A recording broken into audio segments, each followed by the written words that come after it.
Hello students, my name is Jasmeet Kaur from Sahaj Coaching Center, and today I am going to tell you about all the 7 type of essays that you can get in your IELTS writing task 2. So basically जो पहली video इससे आपने देखी है writing task के बारे में, उसके अंदर मैंने आपको समझाया कि राइटिंग के मार्किंग क्राइटेरियाज क्या होते हैं, टास्क 1 किस बेसिस पे चेक हो रहा है और टास्क 2 किस बेसिस पे चेक हो रहा है। तो now we are going a step further, जिसमें मैं आपको 7 टाइप ऑफ ऐसे टॉपिक्स समझाऊंगी कि आपको कैसे कैसे टॉपिक्स आ सकते हैं। इसके अंदर ये नहीं है कि टॉपिक के टाइप क्या होते हैं, बट इसके अंदर जो क्वेश्चन टाइप है वो एक्सप्लेन करूँगी मैं। So let's start. सो जो first type you can get is agree और डिसएग्री। अब यहाँ पे उन्होंने स्ट्रेट फॉरवर्ड लिखा हुआ है और, which means nothing but one sided. जैसे कि हम जानते हैं और का मतलब है या एग्री करो या डिसएग्री करो। जो भी हमें बैकग्राउंड स्टेटमेंट या व्यू पॉइंट गिवन होता है उसके साथ हमें अपनी एग्रीमेंट या डिसएग्रीमेंट प्रूव करनी है इन द बॉडी पैराग्राफ। और जो फॉर्मेट है apart from the introduction and the conclusion, body paragraphs का जो नंबरिंग है वो थोड़ा वेरी हो सकता है। जैसे कि इसके अंदर आप 4 to 5 पैराग्राफ बना सकते हैं including your intro and the conclusion. अब ये 5 पैराग्राफ्स का मतलब है कि आप 2 to 3 बॉडी पैराग्राफ्स इसमें बना सकते हैं, बट वन साइडेड। इसी की जो सेकंड टाइप है that is to what extent do you agree और डिसएग्री। यहाँ पे कन्फ्यूजन इतनी ज़्यादा हो जाती है स्टूडेंट्स को कि अगर उन्होंने एक्सटेंशन पूछा है तो why can't we go completely agree या completely disagree. You can not go completely agree और डिसएग्री। रीज़न बीइंग कि अगर एग्जामिनर आपको कम्प्लीटली एग्री या डिसएग्री करवाना चाहता अपने व्यू पॉइंट के साथ, ही would have given you agree और disagree one sided, but examiner wants you to give you your partial agreement या disagreement, इसीलिए वहाँ पे to what extent है। तो हमेशा जब भी to what extent agree और disagree है, कभी भी आपने completely agree disagree नहीं करना है, आपने partial agreement disagreement देना है। और इसका फॉर्मेट होता है 70-30। मतलब अगर आप कह रहे हो आई पार्शली एग्री, तो आप 2 बॉडी पैराग्राफ्स एग्री के दोगे और 1 बॉडी पैराग्राफ आप बनाओगे डिसएग्री का, जो कि 30% हो जाएगा। आपको ऑपोजिट साइड भी शो करनी पड़ेगी। And if you are saying partially disagree तो ये ऑपोजिट हो जाएगा। पार्शली डिसएग्री में 1 एग्रीमेंट और 2 डिसएग्रीमेंट आ जाएंगे, जो 70% डिसएग्रीमेंट है। एंड मेक श्योर, चाहे आप पार्शली एग्री कर रहे हो पार्शली डिसएग्री कर रहे हो, हमेशा जो आपका फर्स्ट बॉडी पैराग्राफ है वो आपका एग्री का ही रहेगा, चाहे आप 2 एग्रीमेंट बना रहे हो या 1 एग्रीमेंट बना रहे हो। Never give your agreement after the disagreement. Agreement वाला पैराग्राफ हमेशा पहले आएगा। और टू व्हाट एक्सटेंट में आपने 70-30 ही लिखना है, 50-50 नहीं करना है। आपका यहाँ पे टास्क अचीवमेंट गलत हो जाएगा। Third, advantages and disadvantages. अब यहाँ पे उन्होंने कहा है एंड, मतलब यहाँ पे आपको दोनों एक्सप्लेन करने हैं। This is A both sided ऐसे, और इस ऐसे टाइप में आप सिर्फ 4 पैराग्राफ्स ही बनाएंगे, जिसमें इंट्रो हो गया, एक कंक्लूजन हो गया और 2 body paragraph, where you will give first advantages in the first body paragraph and disadvantages in the second body paragraph। इसका जो कंक्लूजन है वो एक ओपिनियन बेस्ड कंक्लूजन आता है, जो उसमें आप डायरेक्ट अपना ओपिनियन नहीं दे रहे हो, बट आप अपनी पूरी जो भी आपने डिबेट दी है एडवांटेज डिसएडवांटेज का, उसका एक समरी दे देते हो। ये बहुत ही ईजी टाइप है, ये आपको रेयरली ही पेपर में पूछा जाता है, क्योंकि इतना सिंपल ऐसे टॉपिक कभी नहीं पूछेंगे वो। Moving on to the next type, outweigh जो है वो सेम ही एडवांटेज डिसएडवांटेज का ही एक टाइप है, जो कि आप इसके साथ रिलेट कर सकते हो। टू व्हाट एक्सटेंट में आउटवे का मतलब होता है कि कौन सी चीज़ दूसरे से ज़्यादा है, उसको आउटशाइन कर रही है, उससे ज़्यादा आगे निकल रही है।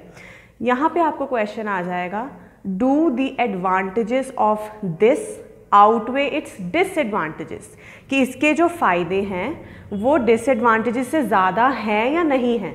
अभी जो ज़्यादा की हमें प्रूव करना है वो आउटवे आ जाएगा। अगर आपको लग रहा है कि जो भी सिचुएशन दी गई है उसके फ़ायदे नुकसान से ज़्यादा है, मतलब it's advantages are more than the disadvantages, तो आप यहाँ लिखोगे येस इट आउटवे। और अगर येस है तो येस में आप क्या करोगे, 2 बॉडी पैराग्राफ आप बनाओगे एडवांटेज के, 1 बॉडी पैराग्राफ आप बनाओगे डिसएडवांटेज का, विच अगेन प्रूव्स कि ये फिर से 70-30 टाइप है। और यहाँ पे भी आपके बनते हैं 5 paragraphs, intro, 1 advantage, 2nd advantage, 3rd disadvantage and then the conclusion. Conclusion में यहाँ पे क्या आएगा कि जो आपने एडवांटेजेस लिखी हैं और जो भी आपने 70% लिखा है उसी को आप समराइज़ करोगे कंक्लूजन में। डिसएडवांटेज साइड का कुछ नहीं लिखोगे, आप सिर्फ अपनी समरी दोगे जो आपने ज़्यादा पैराग्राफ बनाए हैं, which is having more weight than the other. Similarly अगर आप यहाँ कह रहे हो know the advantages do not outweigh, तो आप 2 बॉडी पैराग्राफ डिसएडवांटेज के बनाओगे और 1 एडवांटेज का। और जैसे मैंने आपको यहाँ पार्शियल में समझाया कि पहला बॉडी पैराग्राफ एग्रीमेंट का आएगा, सिमिलरली यहाँ पर भी हमेशा पहले एडवांटेज आएगी फिर डिसएडवांटेज आएगी। चाहे आप 2 एडवांटेज लिख रहे हो या 1 एडवांटेज लिख रहे हो, मेक श्योर एडवांटेज आप पहले पैराग्राफ में ही लिखोगे आफ्टर इंट्रोडक्शन, 2nd या 3rd में नहीं जाएगा वो। आई होप यहाँ तक आपको क्लियर हो गया होगा। जो 5th टाइप है ये अब जो हमारे 3 टाइप्स हैं ये ऊपर वाले चारों से डिफरेंट हैं। ये आपस में इंटरलिंक्ड थे बट ये डिफरेंट है, इनका फॉर्मेट ऑलमोस्ट सेम है।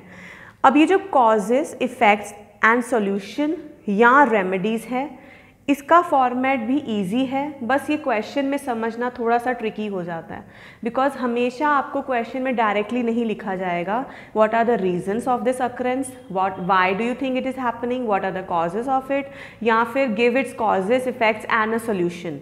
कई बार आपको क्वेश्चन ही ऐसे मोल्ड कर देते हैं कि why do you think this is happening, how can we solve this problem. तो जहाँ पे हमारा क्वेश्चन आ गया व्हाई, मतलब उन्होंने हमें कारण पूछे हैं कि ये क्यों रहा है, कारण है तो उसका कॉज आएगा और उसका इफेक्ट भी आएगा साथ में, because we can't just leave the cause alone, उसका इफेक्ट भी देना ज़रूरी है। और उन्होंने पूछा है how can we solve this problem, मतलब उन्होंने हमसे सॉल्यूशन भी मांगा है। तो क्वेश्चंस को समझने के लिए गिव योर 2-3 मिनट्स।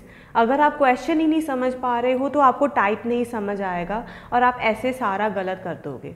तो हमेशा जब भी आपको थीसिस वाली स्टेटमेंट जो होती है व्यू पॉइंट के बाद स्टेटमेंट में, उसको थोड़ा टाइम दे के अंडरस्टैंड करो कि पूछा क्या गया है।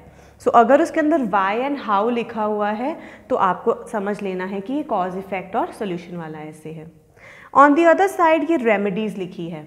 रेमेडीज़ आपको तब पूछी जाएंगी जब कोई मेडिकल बेस्ड ऐसे है। अगर उन्होंने कोई डिजीज़ रिलेटेड कोई क्वेश्चन पुट किया हुआ है तो वहाँ रेमेडी है। रेमेडी का मतलब इलाज, हम किसी प्रॉब्लम का इलाज नहीं दे सकते, उसको सॉल्व कर सकते हैं, बट हाँ अगर कोई डिजीज़ है तो उसका इलाज देंगे तो वो रेमेडी में होगा। और ये हमेशा मेडिकल बेस्ड आपको ऐसे अगर आएगा तो उसके अंदर पूछा जाएगा। Moving on to its format, intro conclusion के अलावा यहाँ पर जो फॉर्मेट होता है, आपको हर एक बॉडी पैराग्राफ में एक कॉज, उसका इफ़ेक्ट देना पड़ेगा। ये नहीं है कि आप एक बॉडी पैराग्राफ में सिर्फ कॉजेस लिख रहे हो, दूसरे पैराग्राफ में आप इफ़ेक्ट दे रहे हो, नो। आपने एक कॉज लिखना है, उसी के रिलेटेड आपको उसका इफ़ेक्ट देना है। और सेकेंड बॉडी पैराग्राफ में भी आप सेम करेंगे, एक कॉज और उसी का आप इफ़ेक्ट दे देंगे, बिकॉज अगर वहाँ एक कॉज है तो उसका कुछ असर भी हो रहा है। और बॉडी पैराग्राफ का जो फॉर्मेट है मैं आपको नेक्स्ट वीडियो में समझाऊंगी कि बॉडी पैराग्राफ कैसे लिखने हैं, इंट्रो कैसे लिखनी है। अभी इस वीडियो में आपको ये समझ आना चाहिए कि फॉर्मेट क्या होता है, ऐसे का टाइप क्या होती हैं। So first body paragraph cause effect वाले ऐसे में एक कॉज, उसका इफ़ेक्ट, सेकंड में भी दूसरा कॉज, उसका इफ़ेक्ट, और थर्ड बॉडी पैराग्राफ में हम लिखेंगे सॉल्यूशन या रेमेडी, अगर जो भी उन्होंने पूछा हुआ है, ये थर्ड बॉडी पैराग्राफ में। अब यहाँ पर क्या कर सकते हो आप, अगर आपके पास सॉल्यूशन के बाद कुछ लिखने को नहीं है, you don't have an idea कि कंक्लूजन क्या देंगे, कंक्लूडिंग स्टेटमेंट क्या लिखेंगे, आप सोल्यूशन पे अपना ऐसे कंप्लीट कर सकते हैं। ये इनकम्प्लीट नहीं है, अंडर लेंथ भी नहीं जाएगा, बिकॉज ऑलरेडी आपने इतने बॉडी पैराग्राफ लिख दिए हैं। तो आप सोल्यूशन पे अपना ऐसे कंप्लीट कर सकते हो, यहीं पे स्टॉप कर दीजिए। बट इट इज़ बेटर कि आप एक कंक्लूडिंग स्टेटमेंट ज़रूर दो। कंक्लूडिंग स्टेटमेंट में आप क्या कर सकते हो, आप अपने सॉल्यूशन को ही रीइटरेट कर सकते हो। रीइटरेट मतलब रीफ्रेज कर सकते हो, 2 स्टेटमेंट्स लिख सकते हो और फिर आपका ऐसे जो है एक फिनिशिंग पे आ जाता है। क्योंकि सॉल्यूशन पे समटाइम्स क्या होता है, your solution is not that clear और वो बॉडी पैराग्राफ जो होता है सॉल्यूशन वाला बहुत लेंदी हो जाता है, बिकॉज उसके अंदर आपने ये भी लिखना होता है कि it is mandatory to follow the given solutions, या फिर to reiterate I feel that these kind of solutions और these kind of things will help in solving the problem, तो वो बहुत ही लेंदी हो जाएगा आपका सॉल्यूशन वाला। तो मेक श्योर कि आप थर्ड बॉडी पैराग्राफ में सिर्फ एक सॉल्यूशन दे रहे हो कि ऐसे ऐसे करके ये कॉज और इफेक्ट और ये प्रॉब्लम को हम सॉल्व कर सकते हैं, और कंक्लूडिंग स्टेटमेंट में आप लिख दीजिए कि ये वाले स्टेप्स जो दिए गए हैं या हमने मेंशन किए हैं उनको फॉलो करना, it will be helpful in solving the problem. तो ये वाला फॉर्मेट जो है, this is the best format for the 5th type of ऐसे, जो है कॉज, इफेक्ट एंड सॉल्यूशन।